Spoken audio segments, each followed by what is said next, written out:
त गाडिएको त्यो पनि अलिक सानो सानो रड थियो त्यहाँ हो 16 को नि त्यो 16 को रडले नि हो 32 को पनि गाड्छ त आज यतिखेर मलाई के गर्दै हुन्थ्यो यतिखेर म तर परमेश्वरले बचाए सिधै भन्नु त्यो त बाचा भने बच्चाको होइन नि हो यहाँदेखिको गएको यस्तो यहाँदेखिको गएको यहाँनिर यस्तोमा छ्यासै मात्रै छुको नि हो आज म साँच्ची भनेको यतिखेर लासाहरू मेरो के गर्दै गर्थ्यो परमेश्वरले बचाए तपाईले परमेश्वरको चाहिँ तपाईले एकदम आशिष चाहिँ बहुत लागेको छ क्रिस्चियन नि तपाईँ क्रिस्चियन हो नि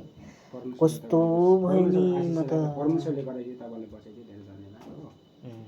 मामा म त ढुक ढुक ढुक भएको नि हो अनि यहाँदेखि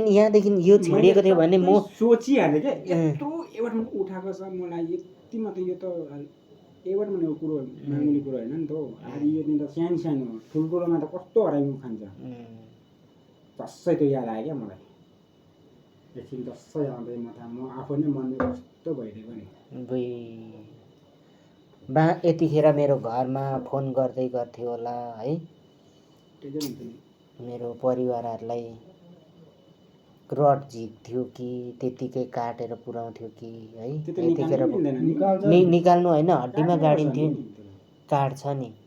त्यो त डाइरेक्ट उता गएर सिधै उसमा गएर मात्रै हो